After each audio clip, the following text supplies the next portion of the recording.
We are I live. was wondering if you were having internet issues, but that's all right. Okay, thank you. Thank you, Mike at LTV. Good evening, everyone, and welcome to the East Hampton Town Zoning Board of Appeals meeting for October 6th, 2020. We'll start off this evening. I'll just make note that there is a canceled public hearing this evening. The applicant for the canceled meeting is David Metcalf at 408 Marine Boulevard in Amagansett, tax map number 300-177-1-16. And that has been withdrawn, I believe, that application.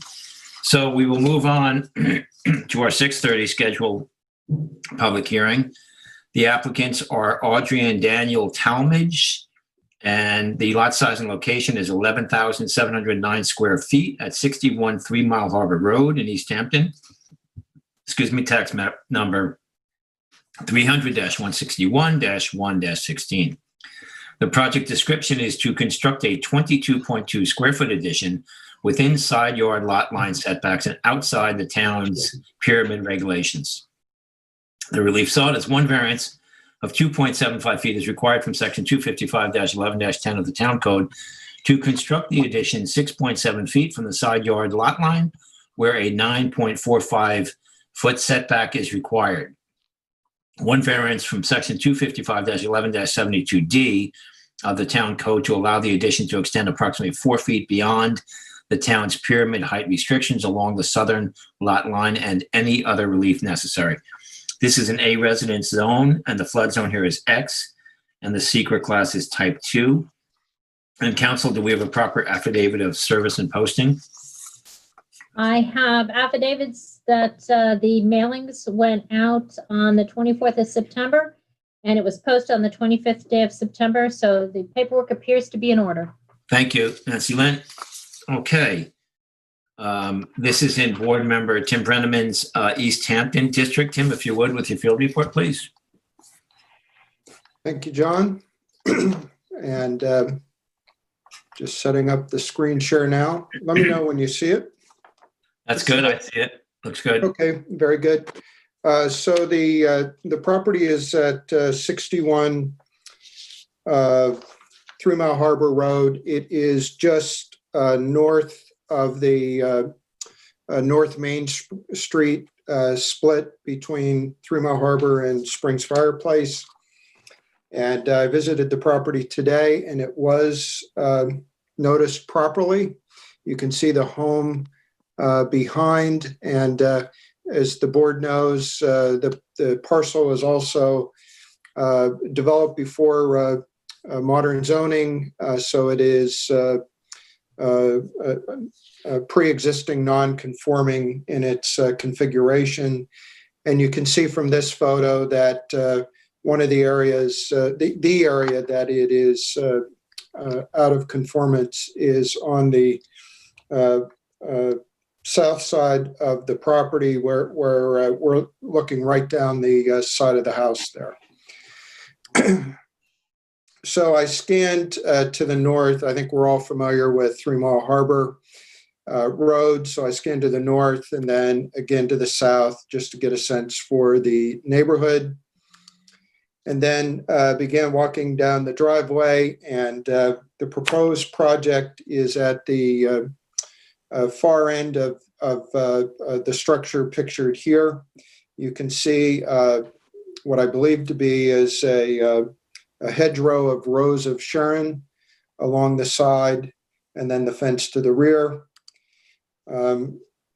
As I continue down, this is the approximate location for the proposed bump out. The bump out is for relocation of washer and dryer. So it would be right here. And when I was standing there, no, I must have not put that in. I'll just go back to the other. You can see the hedgerow. I rotated 180 degrees to look at the property to the immediate south. And there is a decent amount of screening there. I'm just going to point out to the board. I went into the property and walked to the back and took a photo looking at the back side of the property. And in this orientation, the bump out would be on the right side of the building there. I also walked over to walking along the back of the property now and toward the north, and taken a photo of the house north of this property. And as the board knows, this home is actually even more out of conformance with zoning. I believe it's only 4 feet from this premises at its closest point. And then I walked back to the front of the property, and this is to the north of the house, and I just scanned a quick shot here. One of the things that was referenced in the technical analysis memo was the possibility of the applicant being able to construct something that would conform to the zoning, and it would be somewhere along here. And so I just wanted to take a quick shot at that. But otherwise, I'll go back to the beginning. That concludes my field report. Excuse me. Thank you. Thank you, Tim. Board members, any questions for Tim? No. No? Okay. Let's see. Then we will go to the applicant, Mike from LTV. Do we have the applicants on the line, or the agent for the applicant? Yes, we do. Yeah, I'm here. Great. I'm here. Can you see me? Let's see. It might be opening up now. Something's opening up. I'm not sure who has a screen. Oh, is that Trevor? Is that Trevor? Yes. Hi. Oh, hey, Trevor. Good evening. Good evening. Hi. I'm here. My applicants are also here in the background. Okay. Should I swear them in? Are they going to be speaking? They're not going to be speaking, only if it becomes a question specific that they need to address. Okay. But otherwise, no. Okay. Well, good evening, Mr. and Mrs. Talmadge. Good evening. Good evening. So, good evening, Mr. Chairman, members of the board, Trevor Darrell of Fleming and Darrell PLLC. On behalf of the applicant, as Mr. Brenneman just showed you the photos of this parcel, the applicant has actually owned this property since the 1960s, where she owned it with her husband, who predeceased. And so while it says in the memo that she, as of 2001, that's not completely accurate. That was just a deed transfer into her current married name, but she's actually been the owner since the 60s on this parcel. It is her primary residence and has been, for quite some time. And the applicant and her husband are not getting any younger. The current washer and dryer exist in the residence in the basement. The current location is, if you were to go interior of that northern or that southern boundary, right where the proposed addition is going to be located, right on that wall is where the existing washer and dryer are located. So this proposed location is really the best suitable location, because the property isn't set up for the plumbing to be rerouted to the other side of the building. On the other side is where the bedrooms are located on this property, on this house. So this bump out really is meant to relocate and keep the ability to plumb it to a somewhat reasonable application to be plumbed. The parcel is unique in that it's pre-existing and non-conforming, which is why we are seeking to invoke the 4/10 rule, which then reduces the side yard distance. We still need the variance, and as well as we do have the pyramid variance application. The technical analysis does reference that it's about approximately 22 square feet in total. So it's not a substantial application or not a substantial renovation, but the distance to the side yard does require us to seek the variance relief from this board. The existing kitchen on the first floor also backs up to where this bump out is going to be located as well on the first floor. We had also discussed with the architect the possibility of moving it to the rear yard where that photo was shown of the back deck. But then if you saw on the survey from Patrick Hines, there's actually an existing septic or cesspool back there right underneath that back deck. So we wouldn't necessarily have the separation that we would need to have the washer and dryer installed in that moving the actual residence, because that would be part of the building rather than just the deck. And then regarding the potential question for screening, like we said there, I think Mr. Brenneman mentioned that is substantial bushes there existing currently. And I believe the board did receive a letter in support from that neighbor, also referencing the fact that there were large bushes there, so that he felt there was appropriate screening based on what he's seen of the plans and what the proposed encroachment on his property and the height would be. If the board has any questions. Is that the south side, Trevor? Where the Rose of Sharon is? Yes, That's the south side? correct. If you see on the survey, I think Rusty put on, the row of bushes as well. You can see it's fairly substantial.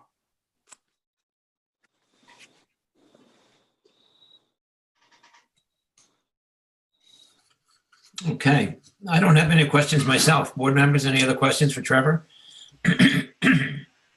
For me, I think it's a No. very straightforward application and request. Mhm. Roy, you good? All good. Okay, let's hear, thank you, Trevor. Let's hear from the planning department now. Brian Frank is sitting in for Michael Delalio. Brian, if you would, please. Sure. Do you want me to swear in? Oh, yeah, sure. Yeah. Brian, do you swear or affirm to tell the truth, the whole truth, and nothing but the truth? I do. Thank you. I'm going to share my screen. I really don't have a great deal to add, but just to kind of supplement what you've been discussing. This is the subject property bordered in blue. You can see where the improvements are on the adjoining property to the south, where they are relative to the property line. And as member Brenneman had indicated in his field report, the property to the north is more non-conforming and very close to the shared property line with the subject premises. So this is a pretty straightforward request for an area variance. The practical difficulty is obviously the existing residence proximity to the southern property line, and the board just needs to evaluate this against the variance standard. You've heard from the applicant's representative about why forming a more conforming location is not feasible.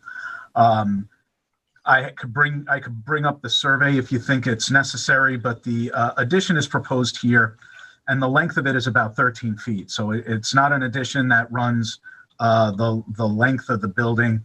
So the area of nonconformity that's being increased is within a 13-foot portion near the westernmost portion of the property.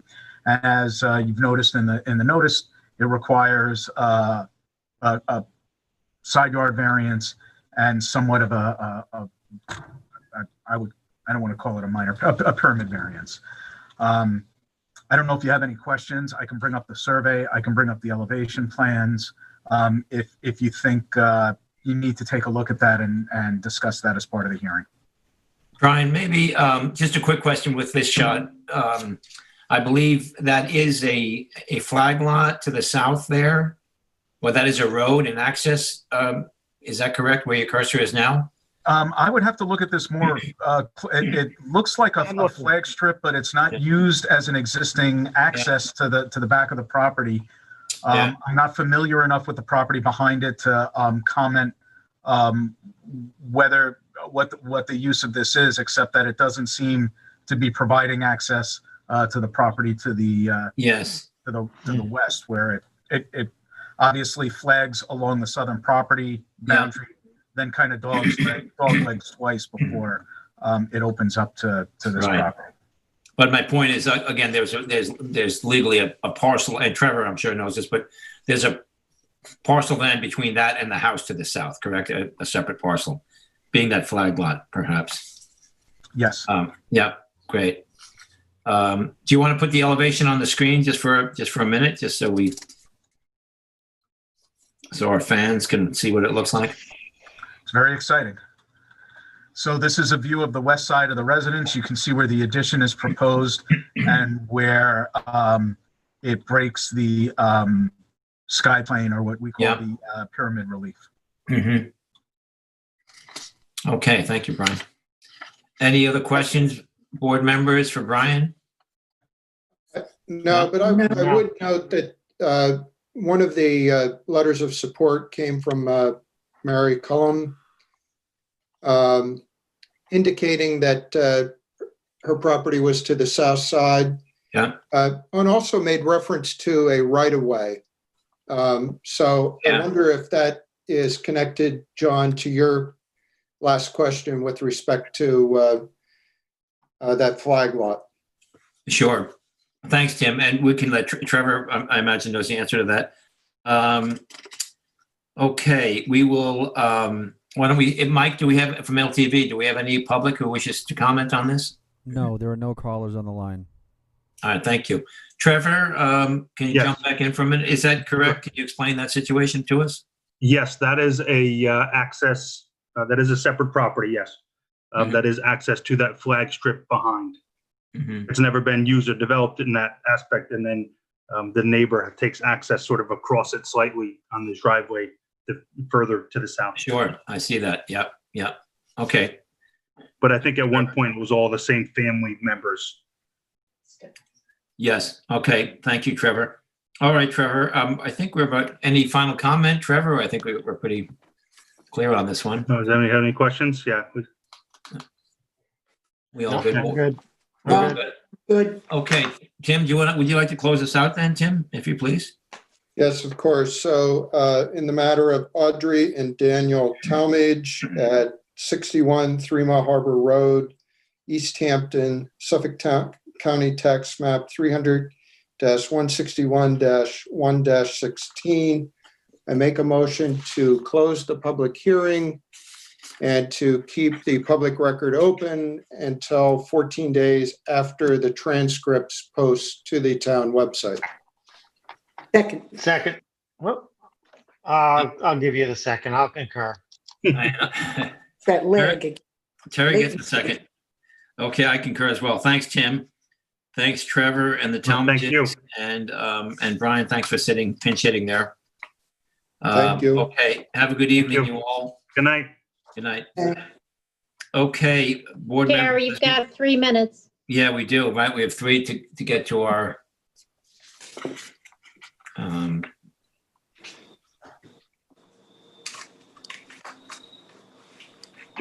Take care of the minutes. yeah, we had Yeah. do we have more than 3? Do we have to wait until 7? No, And? 6:50. Oh, 6:50. Yeah, 6:50 is the next one. Oh, okay, good, Yeah. good. Thank you. I had 6:30. I missed. Okay, good. 6:50. Great. Okay. I have read the minutes and they looked fine to me. Does someone want to make a motion on the minutes? Yeah, I'll make a motion on the minutes. Make a motion to accept the minutes of the East Hampton Town Zoning Board of Appeals for September 29th. I'll second. Okay. Concur. And I concur. Thanks, Terry.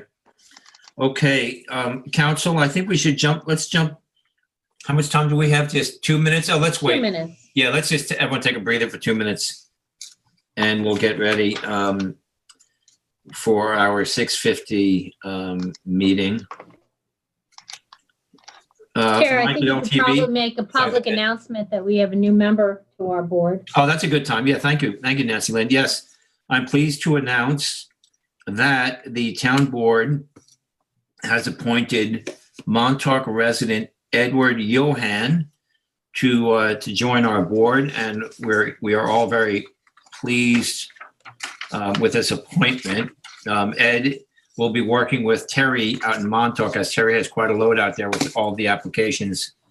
And Ed, again, as I said, is a Montauk resident. I believe he and Terry have worked on the Third House Nature Committee for years. I think he told me he was president of it for something like 20 years or something like that. So Wow. yeah, so he's very involved. I hear and Terry knows him, which is great. And Tim Brenneman also knows him and says good things about him. So I had a nice conversation with Ed today. He's away. He will be joining us next Tuesday as an official fifth member to our zoning board. So we're very pleased with that and appreciate the town board and their selection. We appreciate Ed Johan taking on this duty. As we all know, as board members, it's a lot of time involved. And I think he's going to be an excellent addition to the board. So thank you, Nancy Lynn. And thank you, Terry, might have brought him to the fore or recommended him, which was great. Let's see, we're getting very close. My computer says 6:50. Mike, do we You're have fine. anyone in the queue for the next hearing for the Pedersen? Yes, we do. That's Shannon McCaffrey. Okay, Is that right? John, isn't this is in Pedersen? Yeah, it is. Yeah. Is it? Oh, Yeah. okay, my bad. Yes, Okay. The applicant's attorney is on the Zoom right now. okay, great. Okay, then I think we'll get going with that then. Chair, before you start, Mr. Yes. Brown, go. can you turn off your video until thank you. All right, there we go. Okay, we good? Yep. Okay. The applicant for this public hearing is Martin Pedersen. The lot size and location is 46,501 square feet at 124 Navy Road in Montauk, tax map number 300-26-1-12.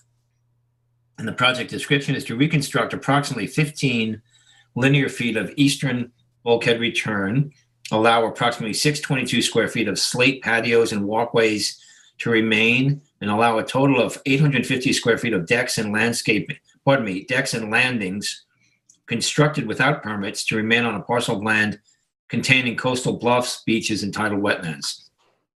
The relief sought is a natural resources special permit pursuant to 255-4-20 and variances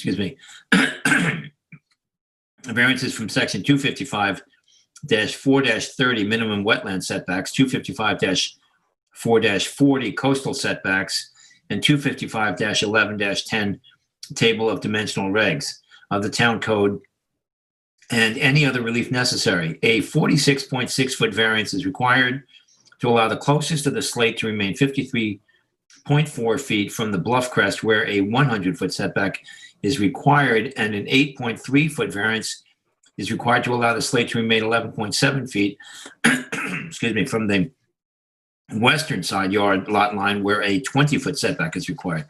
Variances are required to allow the decking to remain seaward of the bluff crest where structures seaward of the bluff line are prohibited.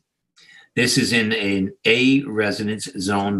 The flood zone here is VE velocity flood zone, elevation 14 and X flood zone. That it is the secret classification is type 2. And council, do we have a proper affidavit of service and posting? I have an affidavit that the mailing and the posting was done on the 25th day of September, so the paperwork appears to be in order. Okay, thank you. Okay, and this is in Montauk and Board Member Berger's district. Terry, you have a field report, please?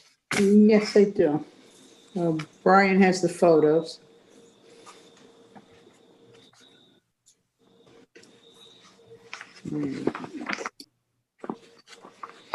Okay, this is the, you can see it, right? It's the official notice of posting. It was properly posted. Then I took a shot going up. This is on Navy Road in Montauk. You're probably all familiar with that. This is looking up the road, which heads toward Eddie Ecker Park. Next shot looks down east on the road, going down toward where the Navy Road crosses over over the railroad tracks. Next. And this is the driveway. It's another lot. The nearest neighbor you can see down in the distance, it looks very bright and kind of washed out, is the neighbor to the west house. The applicant's driveway is over here on the right, and I'm going to go up there.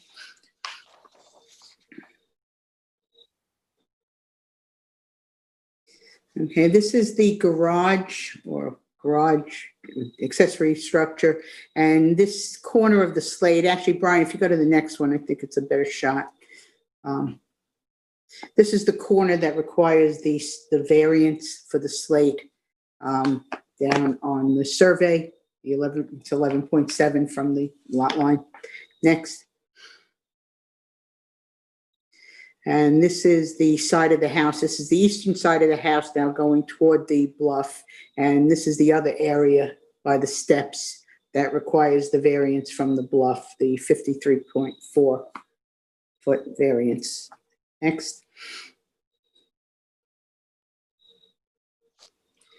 And now I turn toward the east from that location, and this will be the neighbor to the east. There's a current construction going on. You can see the construction fencing and the beginnings of the house and the stone wall that lines the property, the applicant's property, from north to south, northeast, I guess, to southwest.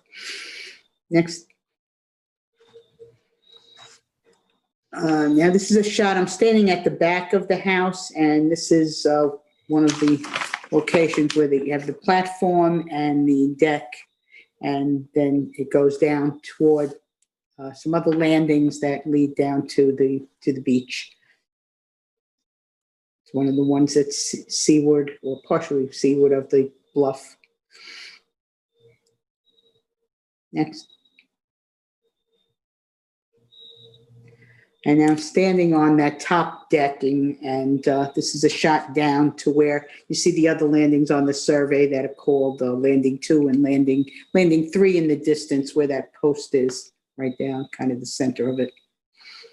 Next. And there's a bench there you can see on landing 2, as there is on landing 1 also. Now I just turned around to get somewhat of a shot of the back of the house, but there's nothing in question here or relevant for us. Next.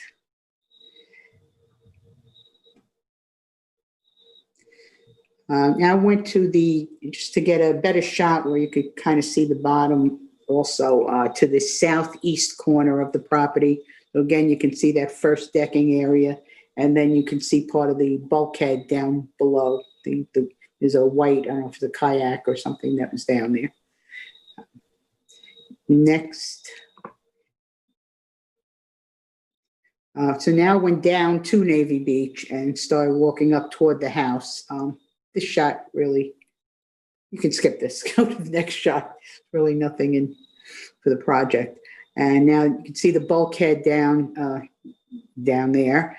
And the side that's closest is part of the return that needs the repair. But you can see that stretch, and you can kind of see the stairs somewhat that lead up to the neighbor's house. Next. I think I only took one more to try to get a little closer view. I didn't go all the way up there because in Brian's existing conditions memo, he has a lot of these pictures already in there, plus the applicant submitted some that are very similar. So I believe this might be my last one. Is that the last one, Brian?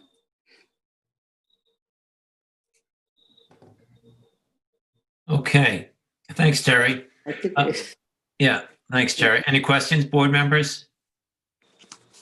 No? Okay. Okay, let's hear from the applicant or the applicant's agent. Mike, if you please. The applicant's agent is there, right? Go ahead and speak. Yep, Shannon McCaffrey from Dewey's Planning. Hi, Shannon. Good evening. I'll go ahead and swear you in, Shannon. If you raise your right hand, please. Do you swear or affirm to tell the truth, the whole truth, and nothing but the truth? I do. Thank you. Good evening. Good evening. I was wondering, because I referenced the survey a little bit in what I'm going to say, could Brian pull up this latest survey? Anna, what's the date on that latest one? I have October 3rd, 2019. Is that correct? Yep, that's it. Okay, thank you. Okay. All right.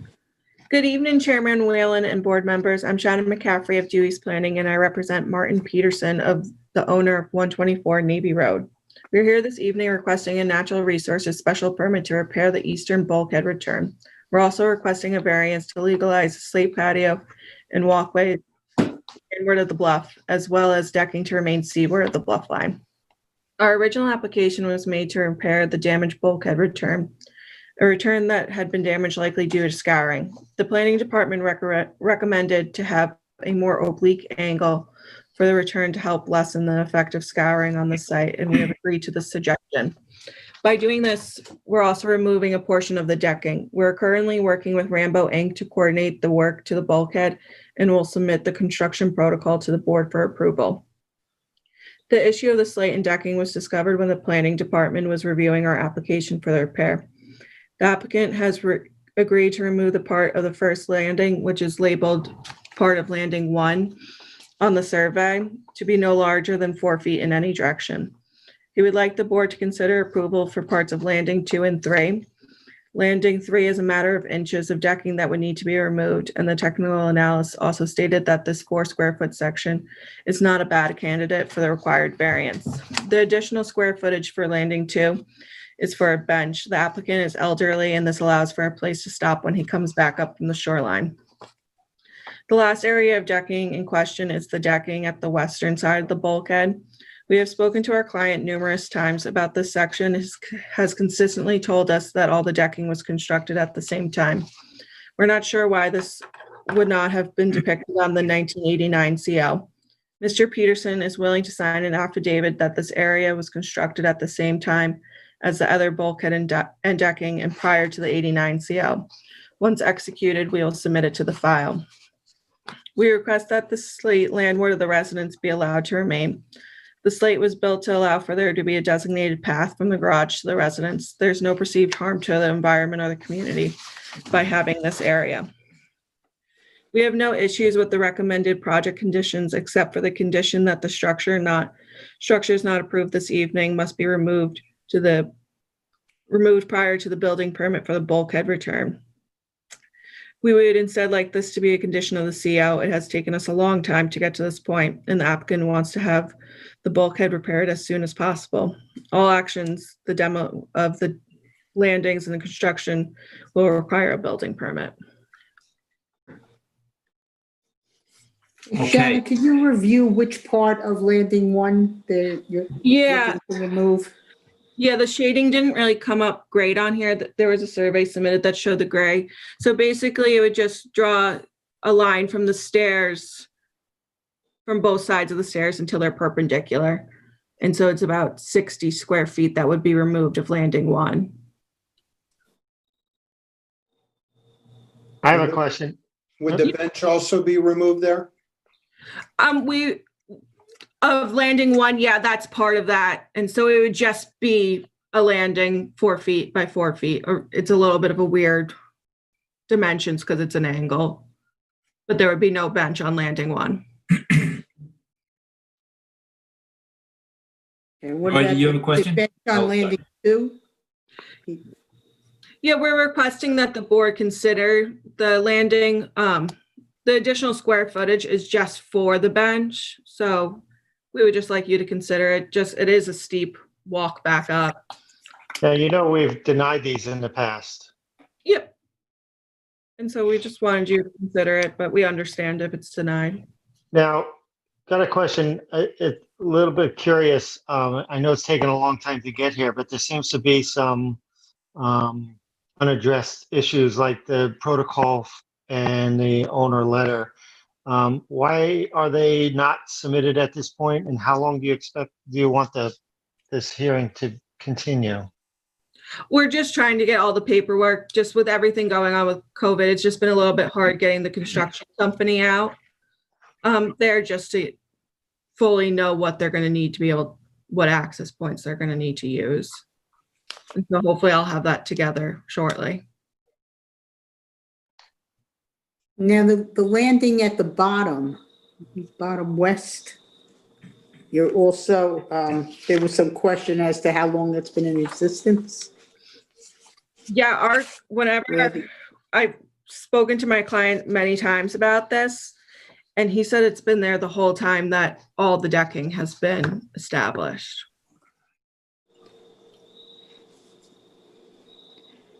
Okay, did they don't happen to have any photos or anything that might show that it was there going back? He doesn't have any photos that's dated. I've asked him to look through and he hasn't been able to find anything. And so, unfortunately, we haven't been able to come up with that. Shannon, that is down at the lower deck along the bulkhead. Yep. What do those squares that have, I guess those are elevations at it looks like They're 8.1, 8.1, 8.1. What are those there? They're kind of like cutouts. They go down. I think I submitted a picture of them in our first application. They just are kind of sunken parts of the deck. So they just go down and they put like their boats and stuff to keep them on the deck so that they don't blow away, I guess. And there's decking on the bottom. There's decking on the bottom of that surface too.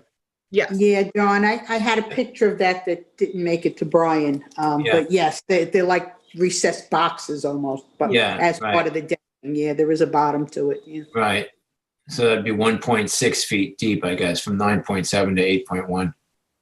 Yeah. Okay. Yeah, about, yeah. Can you might, I don't know if this is a naive question or not, but you have provided a drawing from your company on the bulkhead repair, and I'm just wondering if you're qualified to do that. I'm not sure what the qualifications, if there's an engineer required. I mean, this is a sensitive area. Could you just address that? Yeah, we needed a plan to submit to the DEC of what needed to be done. And so that's just using typical bulkhead construction techniques.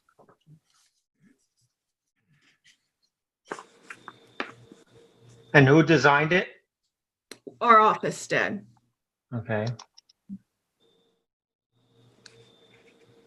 So do you know, okay, I'm not sure. I mean, are there like calculations on the pile driving and stuff like that as far as meeting what's required? I mean, we just did typical construction. If you would like us to have an engineer look into it, we can. Well, it's just it's a big bluff, right? I would think would require some look at it from an engineer or something. I'm not sure. I mean, maybe other members. Yeah, most of it is returning around the deck, but I agree with Roy. I mean, Rambo, did you mention Rambo Construction, Shannon? Yes. Yeah, so they do this all the time, but it might be good, to Roy's point, to have at least them submit some details, even if you're drafting up their detail or something a little more, if you follow me. I'll have them write something up to submit to the board for construction. As far as the lay logs and the depth of the pilings and the penetration and the pounding, and I mean, if that works for Roy, or if Roy would like to see. Well, I'm just asking a question. It doesn't matter. Yeah. I just don't know what's required, John, and maybe. Yeah, no, I agree with you. I think we want something. I agree with you, Roy. I mean, I'm certainly not going to evaluate the engineering of it. You know, I just was wondering if there's a stamp or something that should go along with this. Yeah, I mean, personally, Rambo does this all the time. I personally. I agree. Rambo is qualified to do it. There's no doubt. So Shannon, maybe you work with them and get that on a letterhead, and you get something a little more official than your office drawing it up. Okay. Yep, we can do that. Okay.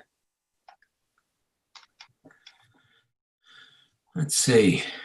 Anything else, board members? Any other questions? No, I'd like to hear from planning. Yep. Okay, this is Brian Frank's file. Brian, if you would, please. Good evening again, Mr. Chairman, board members. I'd like to address the bulkhead return first, and I have some photos that may add to the picture of things a little bit, if I may.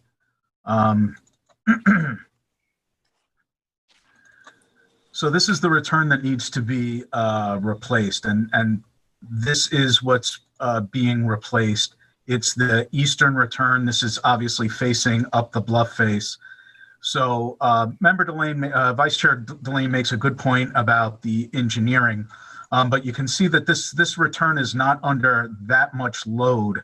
It's not really holding up much of the bluff. It's the backfill behind the bulkhead that was built out here. Marine contractors have routinely gotten permits based frequently on hand-drawn plans, so the AutoCAD plans are a little bit better. You certainly have the purview to require stamped engineer plans if you want. These are showing 10-inch diameter pilings, a 20-foot length. I think this is, I'd have to go back to the survey, but I believe the top of the bulkhead elevation is about 7 or 8 feet above sea level. And that gives you an idea of the depth of penetration of the pilings. But if you want something a little bit more definitive from the applicant, again, it's your purview to ask for it. This is the face of the bulkhead where there is no repair work. I did have an area east of the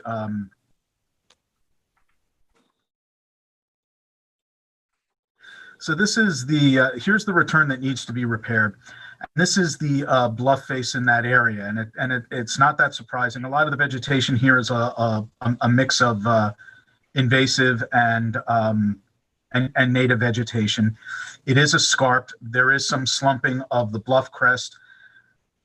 Some of that is probably the shape of the return, and maybe a softer angle would reduce that over time. When we go back to the aerial, I'll show you that there's really not a structure in this area on the subject property or on the residence that's under construction that showed up in Member Berger's photo before that looks like it would be in jeopardy if this continues. So at some point, removing this dead vegetation, maybe stabilizing this with at least some planting, if not the placement of fill, is something the applicant should consider, but it's not, it doesn't seem like something that not doing so is going to result in imminent harm. I do want to show you a couple of aerial photos of the area because it comes back to that area to the west of the stairs that's in question. Before I do,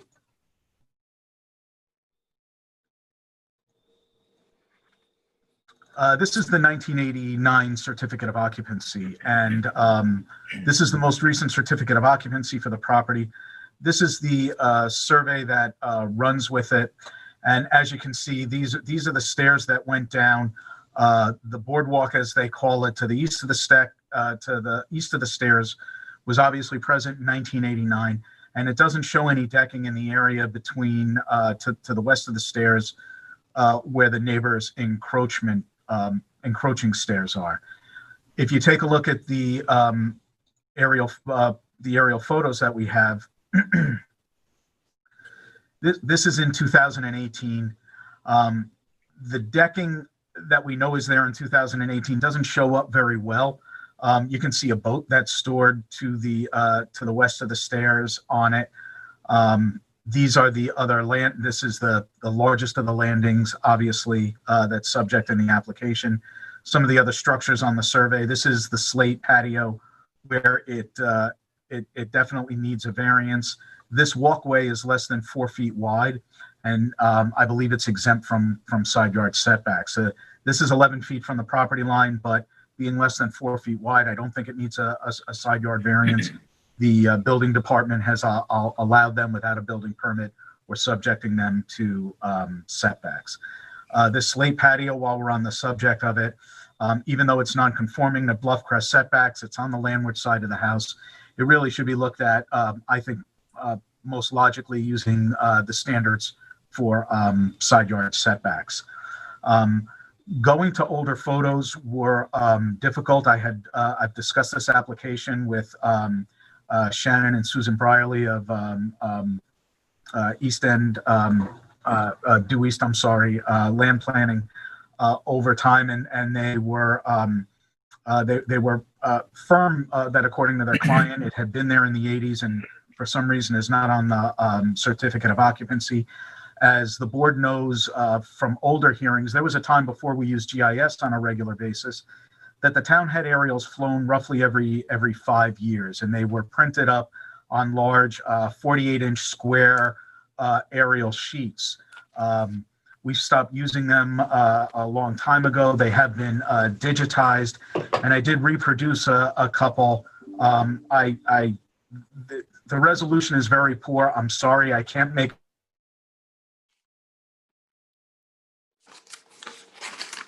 We lose Brian. I don't know. We didn't lose that screen though. Brian?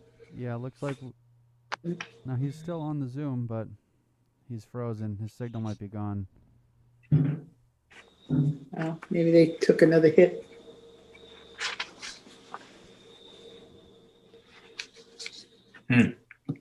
Nancy Lynn, are you there? Oh, Okay, so we have an issue at town hall. So chair. it's a town hall issue. Yeah, they'll hopefully join back in. Whoever you want to Oh. proceed. Yeah. I think we may have to just wait. Yeah, wait a fair couple enough. minutes.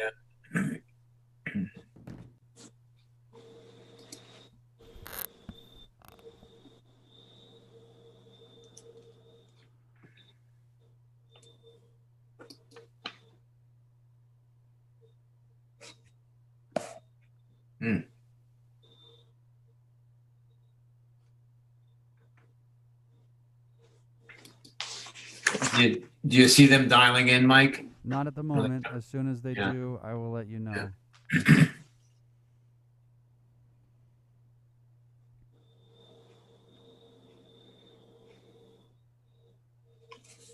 Guys, it's Eric. I just called over there, Nancy Lynn. They're gonna call in. Okay.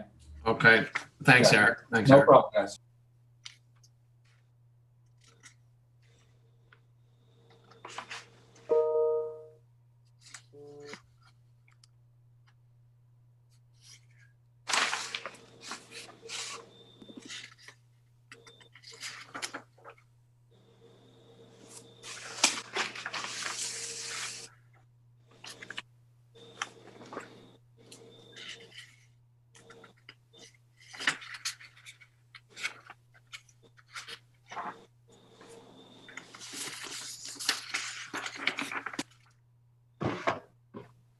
Chair, Yes. Great, you're feeling back. all lonely? Okay, so do we have Brian? We have Nancy Lynn back. Do we have Brian back yet? I don't see Brian He's back yet. back momentarily. Okay, I great. think he's working on it, yeah. Sorry about that. We're having internet difficulties here at the town. Here comes Brian. There we go.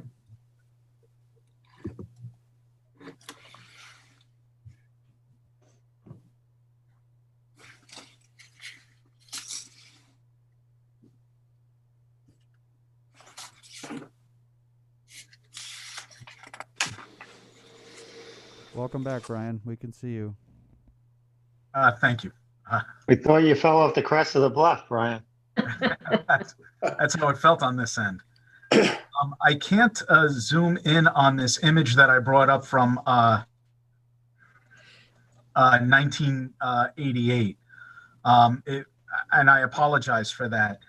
You can see it looks like the same boat is to the west of the stairs again.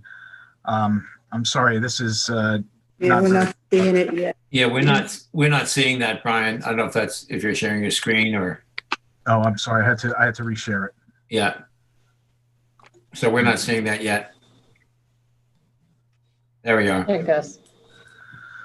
So this is the area in question. The boat is there. I gave you as much information as was available to kind of show what might have been on the property prior to 1989, and you'll have to take that into consideration and give it whatever weight you think it deserves. It is important to get a construction protocol on a property like this. The access is limited from the top of the stairs. Obviously, it's just the staircase down. There's a significant elevation change of about 40 feet from the top of the bluff to the base of the bluff where the beach is. And I think you need that information, at least to know that there's not going to be an excessive amount of disturbance to the bluff. With regard to the landings, the applicant is, it's a shame that the survey didn't show that grayscale, because the surveyor did a nice job showing what was to remain and how they were going to reconfigure it and what needed relief. I don't know why it didn't it didn't scan properly, but the applicants are agreeing to reduce this to the 4-foot width that is standard on coastal accesses. These areas are 7 square feet and 4 square feet respectively. The town code does prohibit structures from being on a bluff face, and with an exception of a coastal access structure. And the board should be careful about the times you vary that standard. Certainly that this 4 square foot area is such a sliver that adds up to that 4 square feet that it would be pretty reasonable if you found that making alterations to this landing was unreasonable. Brian, could you go back to the survey for a minute? Sure. Thanks.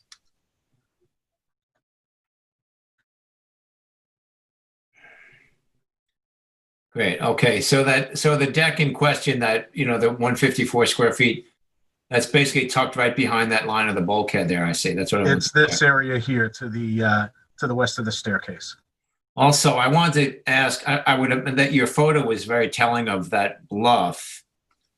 I imagine you would agree, Brian, that some shrub, I know we probably can't tie this in, but I would imagine some rooted native planting along the top of that bluff would certainly, or you tell me, with 10 feet of that, I would guess would perhaps help some of that. What do you feel about that, Brian? Well, it would. I think it's up to you to determine if there's a strong enough nexus to require this in conjunction with mostly a bulkhead reconstruction. Yeah, no, yeah. I was just wondering, Shannon, maybe I wonder if you would jump in, Shannon. Do you think it just seems for the clients, it seems like it'd be to their benefit for the longevity of that bluff. Do you know, Shannon, if they were interested in doing any planting along the top of that bluff, low shrubs?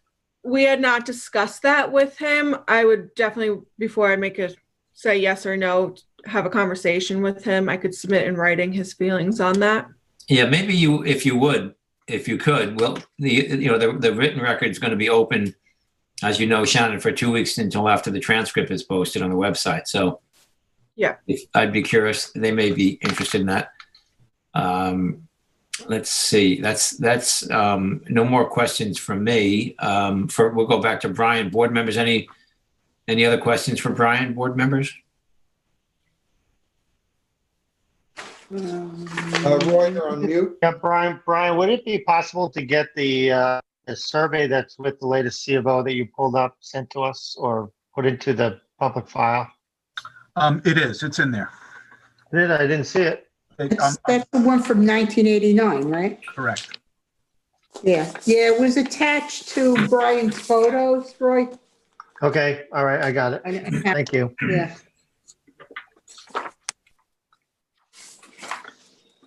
Okay. Any other questions, board members, for Brian? No. Tim, you good? I'm good. Okay, Brian, thank you for your work on that. Mike from LTV, do we have anyone in the waiting room, any public? No, we do not. Okay. Okay, then. Shannon, any final comments from you? I will speak to my client about the plantings, and I'll submit something in writing to you before the 2 weeks after the transcript is posted. Okay, and then you also will be getting something, you'll be working with Rambo on I imagine they're probably going to want to match whatever they did along the front of that bulkhead. They might even, so that would be great to have in the file, please. Yep. And the construction protocol for the steps. Yep, right. I'll get that from Rambo. I'll work with Rambo to have something for you guys. Shannon, I imagine they have to access this along the beach somehow to get to there, correct? Yeah, I mean, you can, from Navy Road, there's about a spot, it's probably like 1,000 feet down, that I would imagine is probably where they're going to have to take access from. Right. I'll try to get that all cleared up with them so I can give you an accurate construction protocol. Right. Okay. Terry, would you like to comment, if I may? Sure. Going across private property might be an issue for the board to authorize, and Shannon to be aware of that if they need to come in from the barge so that they're not doing something that could be construed as trespassing. Sure. Now, Brian, is it ever feasible to go below the mean high water line, go at low tide with these? Has that ever been dealt with that way? I think if they're going to come in by barge, they're going to come in at high tide to get as close to. No, I mean, if they were coming from down the beach, do they ever, you know what I mean? It's, if they're bringing equipment down the beach and they go below the, I imagine that's kind of frowned upon more than. Yeah, you really don't want driving below mean high water. You're kind of in the littoral zone there. It's softer. And there's, yeah, a lot of nature there too. Yeah. Yeah, a little bit more of an ecological resource there. Right, right. Okay, well, Shannon, yeah, so that's all the more reason to have that construction protocol. I'll get all those details together. Great. Okay. Okay, Terry, I think that's, would you like to close this out, Terry, unless you have any other comments or questions, Terry? No. Okay. No, I'll close it out. Okay. So for the application of Martin Pedersen, 124 Navy Road in Montauk, tax map number 300-26-1-12. Make a motion to close the public hearing, leave the written record open for the other submissions from the applicant's agent, and for 2 weeks from the point of the this transcript getting onto the town website. Second. Concur. And I concur as well. I'm just double checking. Shannon, you can get those in before it posts in 2 weeks, correct? I believe so, yes. We'll have that. Okay, so we're not leaving it open for those submissions. We're leaving it open The transcript. because otherwise we have an open-ended time period. So, Right, okay. because the transcript is what, about 2 weeks, and then we have, It's about a month. It takes About a month. several weeks for it to Yeah. post, and then we have an additional 2 weeks. 2 weeks, yeah, right. Okay. Okay, thank you, Shannon. Thank you, Brian. Thank you, Terry. Thank you. Have a nice evening. You as well. Okay, board members, it looks like we have just about 2 or 3 minutes before our final public hearing. Why don't we, council, should we, maybe we'll talk about the, going on down onto item 8 on the agenda, the board decisions. We have Ruru Properties. And council, you want to bring us up to date there with, as far as our charge here? Yes, we are under an obligation through SECRA to provide a response to the draft EIS that was submitted. And I have prepared a letter based upon your discussions at last week's meeting, discussing in the cover letter that I drafted the board's concerns with regards to segmenting this application. I have put in there a request for the applicant to respond on the on the segmented issue, that they respond no later than October 27th, which gives them a few weeks to respond to the board as to why this could proceed in that manner. And then also referenced the specific concerns as far as what was missing in the draft EIS that was outlined in Brian Frank, his memo, and felt that instead of trying to repeat that, I was attaching it and referencing it directly seemed to be more appropriate. And encouraging the applicant, if they had questions about such, that they could contact Brian, and if they had questions about the segmented review, to contact me. But in either case, that on the issue of whether we can even continue and a segmented review, they need to provide a response to the board by October 27th. Okay, thank you, And then Nancy. once we receive that information, if that's acceptable to the board, once we receive that information, then the board, based on that information, would be able to make a determination whether or not we can even go forward on the application as it is currently with phase 1 of 2 phases, or it doesn't meet the standard to do so. In that case, then the application, I believe, would have to be rendered considered incomplete, and they would have to provide the additional information to the board. Great. But at this point, they should be given an opportunity to respond on that issue. Thank you, Nancy Lynn. Yeah, between your correspondence and Brian Frank's memo, I think you both addressed the concerns of the board very well, and I thank you for that. I'm totally fine with that going out as written myself, and maybe we'll just go through the board. Roy, how do you feel about that? I agree with it as well, Mr. Chairman. Harry? Yeah, me also. Okay, Yes. thank you. Tim? Same here. I'm in agreement. Okay, thank you. Does that suffice, Nancy Lynn? That's all you? Yes. Yep, Chair. We'll get your signature on that tomorrow and get that out to the applicants. Okay, great. Thank you. Thank you. Okay, I believe we're right around 7:31. So we can begin our final public hearing this evening. The applicant is Roseberry Real Estate, EH LLC. Lot size and location is 115 Waters Edge in Springs, tax map number 300-83-7-3. Excuse me. The project description: to demolish the existing residence and decking, keeping the foundation, and to construct a new 1,892 square foot residence over the existing foundation, a driveway, walkways, retaining walls, and a new sanitary system within jurisdiction and setbacks of bluffs and tidal wetlands. The relief sought is a natural resources special permit pursuant to 255-4-20 of the East Hampton Town Code, and 3 variances are required for this application. Variances of 68.2 feet, 65 feet, and 46 feet are required from section 255-4-40 of the Town Code in order to construct the residence 31.8 feet, new decking over the existing garage approximately 35 feet, and retaining walls 54 feet from the bluff crest where 100-foot setbacks are required, and any other relief necessary. This is in an A2 residence zoning district.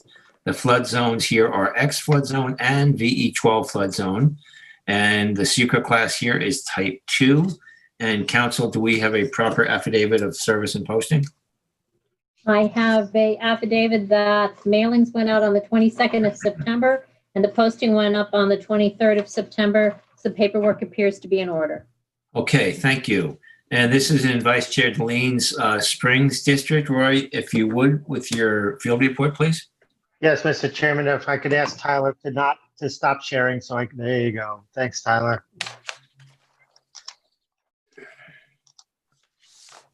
Okay.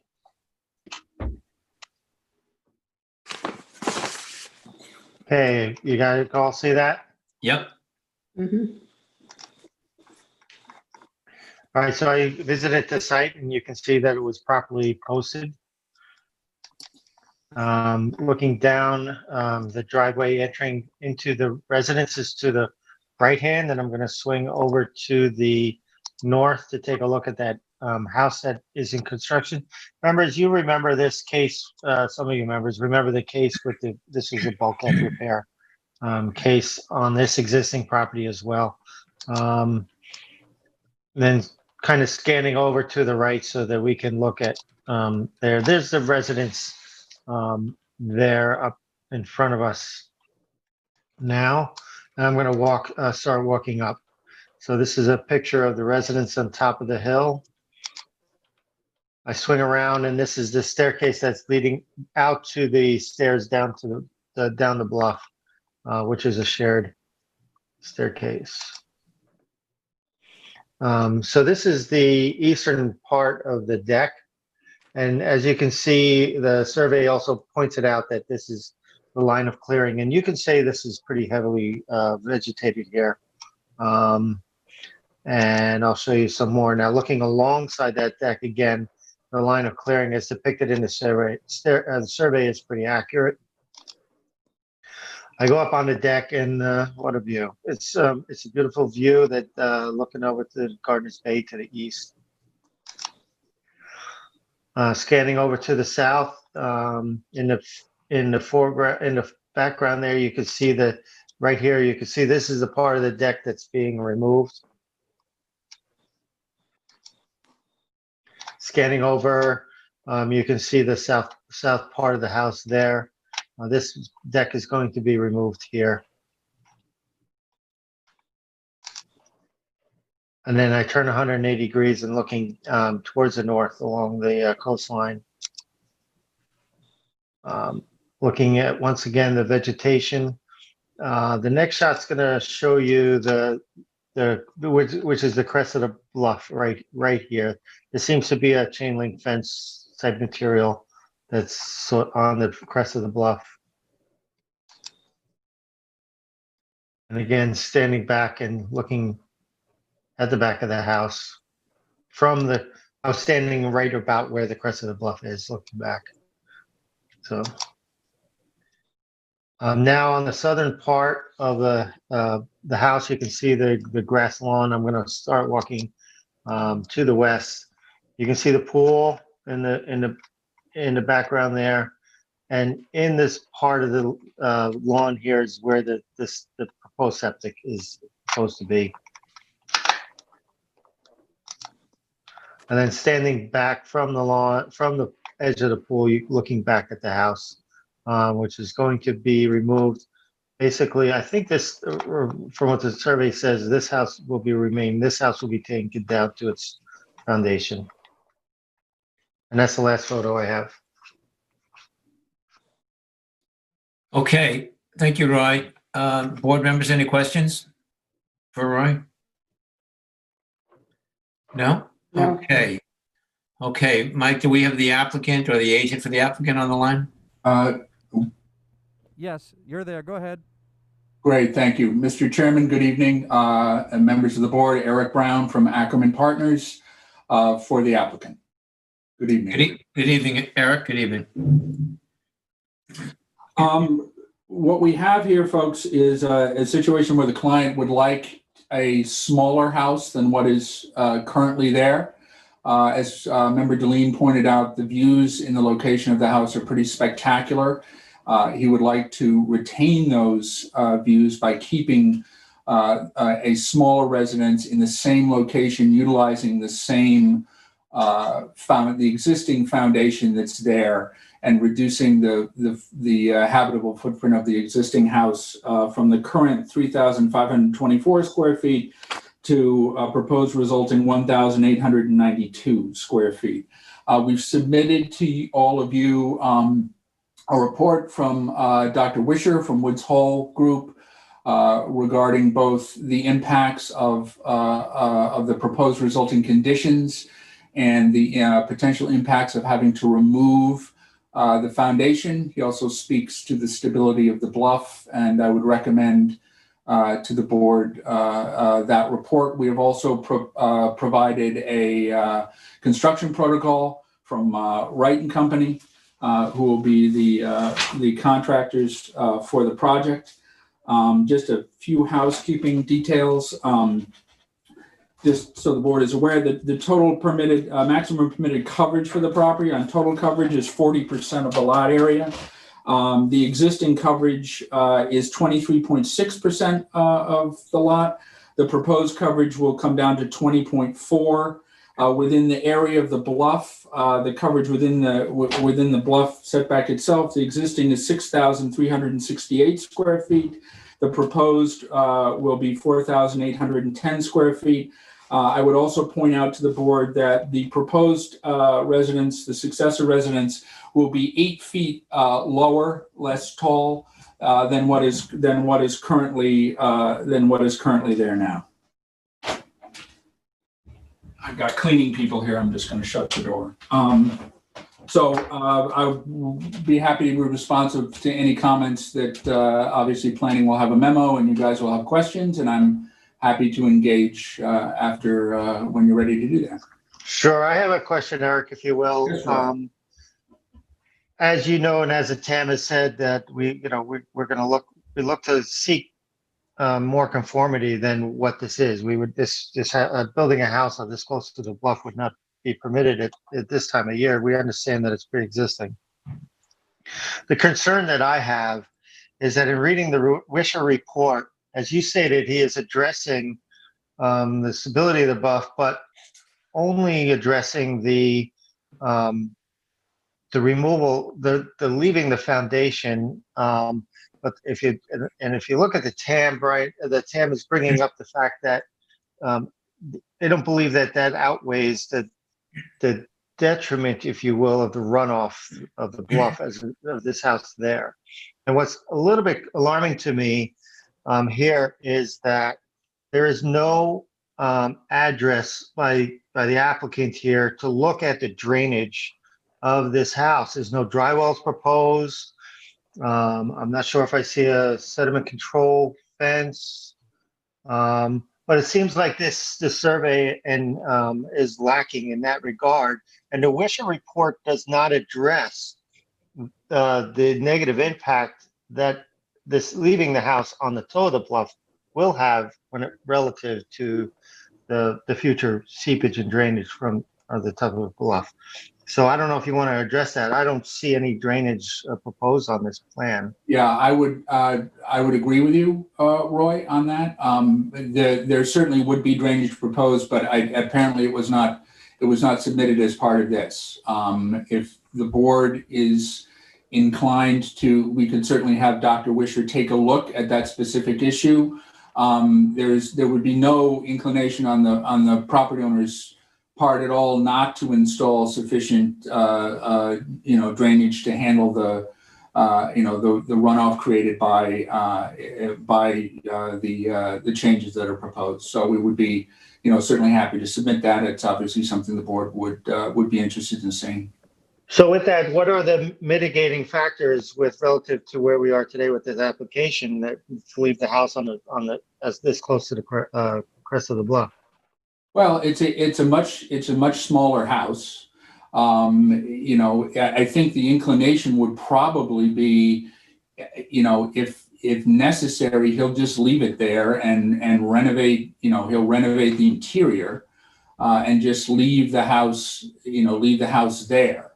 I can certainly speak to him again about trying to retreat a little bit more, although he is at all.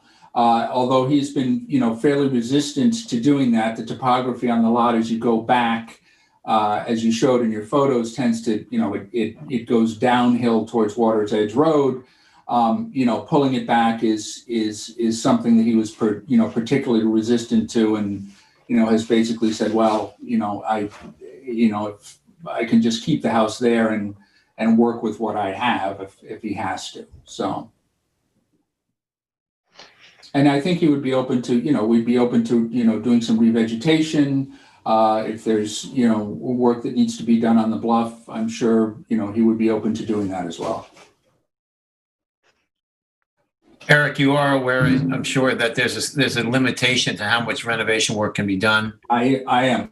Yeah. I am. Yes. And he has had us prepare a plan that we've been speaking with Ann Glennon about that appears to be, it would appear to allow the renovation without piercing the cap, the trigger cap for upgrading the sanitary. So, that. Eric, on the survey that we're looking at, I think the green area is proposed limits of clearing. Correct. Is that a re-veg area? I mean, it looks like on the southerly part you have that green lawn. Are you looking to re-veg that the green lawn, or? I mean, I think. I don't. What's the intent there? I think if the board wanted to see some revegetation in that area, he would certainly consider doing that. Yeah, but I think my question is, the green area, is that a proposed, is that? No, I believe the green area is meant to represent the line is the edge of clearing, and the green area beyond it is vegetated. I think, doesn't that? Right. That's what I'm getting at. Yeah, I think that's what I'm getting at. Yeah, right. and I think when you showed your photographs, Roy, I mean, you made the point that when you look down the water side of the house, you can see that the vegetation comes, there's trees and stuff that come fairly close up to the edge of the deck and the house itself. Okay, I'm good. What's the date on that survey? My survey doesn't show the OWTS system on it. It's June You 20th, have to go- 2019. You have to go to the What's the- TF. The TF engineering is a septic plan. Go to TF engineering. Yes, engineer. What's the date on it? Do you have that? Yeah. Yeah. It's 12/9/19. 12/9/19. It's Yeah, called okay. septic plan. Okay, septic plan, okay. Yeah, got it. Okay, let's hear from unless anyone has any other questions for Eric now, let's hear from Tyler from the planning department, and then we can come back to Eric as a closeout. If you would, Tyler, I'll go ahead and swear you in too, Tyler, for the evening. Tyler with us? Let's see. Tyler's joining back in, John. 1 second. Okay. Yes, I'm in here now. I'm sorry. As is Nancy. Okay, thanks. Lynn. Oh yeah, the town, we keep having internet. I'm connecting Okay. the phone or a video anyway, Ta- but I'll stay on this line. Okay, Tyler, I'll go ahead and swear you in. Tyler, do you swear or affirm to tell the truth, the whole truth, and nothing but the truth? I do. Okay, good evening, Tyler. Good evening. I'll share screen again since that's working again. So Tyler Borsak for the planning department. So this application is in order to demolish the existing two-story residence, keeping the existing foundation and constructing a new one-story residence over the foundation, reducing the seaward decking, constructing a new driveway, sanitary system, retaining walls, and walkways. The existing residence and decking are located extremely close to the bluff crest and have existed there since the original building permit was issued for the residence in 1967. The property is located along the Accabonac Cliffs area of Gardner's Bay and is near the northern terminus of approximately 3,200 linear feet of hardened shoreline. The existing residence and decking are located less than 20 feet from the bluff crest and about 130 feet from the bulkhead. This area is located within the Accabonac Scenic Area of statewide significance, and a portion of the existing decking is located seaward of the Coastal Erosion Hazard Area line, which is proposed to be removed. The board should be sure to look closely at this application. The proposed project is practically a complete redevelopment of the residence, with the exception of leaving the existing foundation to rebuild on. Generally, when properties are redeveloped, the board attempts to increase conformity wherever possible. The planning department recommends that the board continue with their past practices and look to increase conformity with this project when looking at the amount of work that is proposed. The current project is the ideal opportunity to increase setbacks to the bluff crest and increase conformity with the town code. While it may not be possible or practical to move the entire structure landward of the 100-foot bluff setback, any increase in its conformity will result in long-term improvement of the environmental conditions on the property. The applicants have submitted an analysis done by the Woods Hole Group, which states that the demolition process will have potentially negative impacts on the stability of the bluff. That analysis lists the potential impacts as vibrations from heavy tracked equipment, vibrations from impact hammers, ground pressure from construction vehicles, workers performing activities at or near the top of bluff, construction debris left near or slide down the coastal bank, and removal of seaward-facing wall of the existing basement. The planning department feels that the identified short-term potential impacts are outweighed by the long-term benefits of relocating the residents more landward. Relocating the residents will help to reduce long-term impacts from runoff, deteriorating the bluff crest, and reducing slumping of the bluff. The submitted report even notes measures that had taken in the past to prevent erosion of the bluff face that had been taking place due to runoff from rain events. The impacts identified, such as construction debris, workers near or at the bluff, and construction vehicles, vehicle vibrations, could all also be associated with any demolition or construction proposed in the current application, and not only associated with relocating the residents. It is unclear exactly what significant impacts vibrating hammers and jackhammers are going to have on the bluff face. The bluff is fairly well vegetated and does not appear to be any danger of sudden collapse from construction activities. If impacts from removing the foundation wall is a concern, the seaward wall could potentially be left while breaking up the floor in order to allow for it to properly drain and minimize whatever impacts are identified with removing the foundation. The bluff is vulnerable to long-term impacts from runoff, which could be mitigated through the relocation of the residents and additional vegetation along the bluff crest. It is also worth noting that the applicants were, before the ZBA last year, requesting an increase in the height of the bulkhead by 18 inches, in part because of a present concern over coastal erosion and sea level rise. A year later, the applicants are requesting to construct a new residence approximately 30 feet from the bluff crest in the same location as the existing residence, rather than retreating further back on the property when the opportunity presents itself. Additionally, there do not appear to be any concerns over destabilizing the bluff during reconstruction of the bulkhead, and the reconstruction of the bulkhead makes it less likely that the demolition of the residence would destabilize the bluff. Relocating the residence will also allow for a larger and more robust vegetative buffer to the bluff crest, which will help reduce runoff and stabilize the bluff crest even further. There's enough room behind the existing residence to relocate it to a location which would increase the setback by more than double the existing setback, while keeping the existing swimming pool and proposed footprint of the residence. Relocating the residence, revegetating the bluff crest, and reducing impermeable surfaces within close proximity to bluff crest would be the most important measures able to be taken to reduce bluff erosion and help to improve the existing conditions on the property to better conform to the town code. It is the planning department's opinion that the requested variances are clearly substantial, requiring an approximately 68% variance. The virtually complete redevelopment of the residence and the scale of the project lends itself to a relocation of the residence rather than utilizing the existing foundation as a reason for granting the variances. The planning department sketch attached to the existing conditions memo shows a potential residence location with an approximately 60-foot setback, which, while still significant, is considerably more conforming and demonstrates that reasonable alternatives exist to the proposed project and show that the proposed variances are substantial compared to those alternatives. And let me show that sketch right now. That is that. So essentially this is that footprint just shifted further back. And that's roughly 65 feet from the bluff crest right to that corner of the, if you can see that. Hey, Tyler, can you email that to me when you get a chance, please? Thank you. Sure. Just give me one moment. Yeah, no, it doesn't have to be now. It's Sure, okay.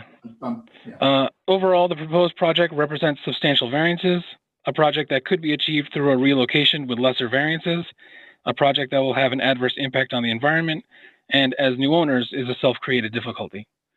Other than that, I'll just show some of the aerial images. This is the existing conditions in 2018.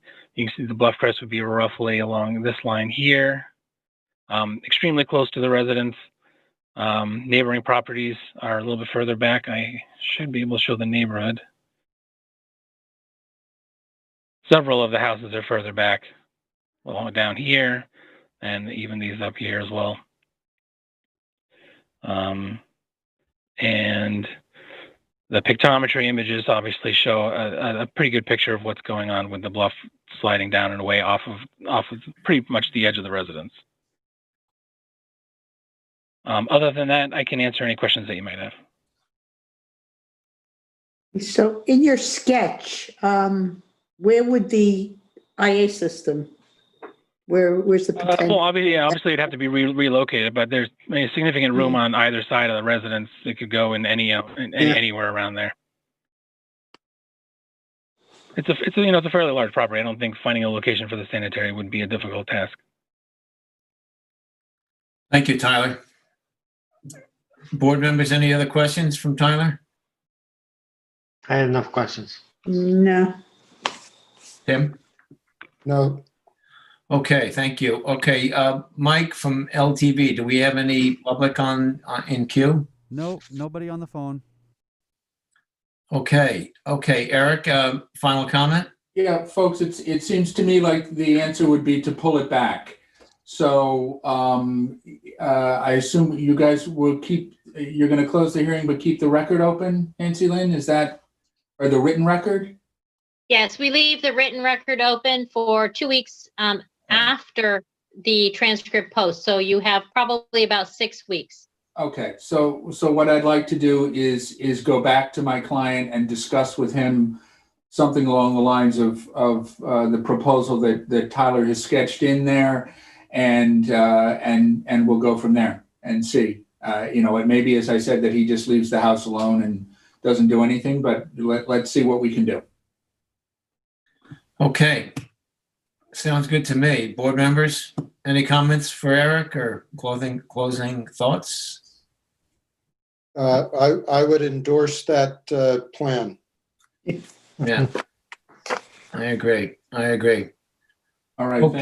Okay. So Roy, would you like to close out the public Sure. portion of this? Therefore, Mr. Chairman, I'd like to make a motion to close the public hearing, but keep the record open for 2 weeks after the transcripts are posted to the town website for 115 Waters Edge, Suffolk tax map number 300-083-07-3. Second. Concur? And I concur as well. Thank you, Roy. And Eric, if you find you need more time, council, perhaps you could submit a letter of request and we could discuss that at another time. Of course, Mr. Chairman. Thank you very much. Okay. Have a good evening and thank you, Eric, and to, Have a good night, guys. thank you. And thanks, Tyler. No problem. Night, guys. Right. Thank you, Roy. Okay, board members, council, I believe we're at the end of our agenda. Council, do you have anything else? When before my internet crashes again, I think we should call it a night. Okay. Okay, then sounds like a plan. Okay, Vice Chair Delaney, would you like to make a motion Sure. for us? Therefore, Mr. Chairman, I'd like to make a motion to close the public hearing of the Town of East Hampton Zoning Board of Appeals for Tuesday, October 6th at 7:56 PM. Second. Concur. And I concur. Thanks, Roy. Thank you. All. Thank you all. Have a good evening. Yeah.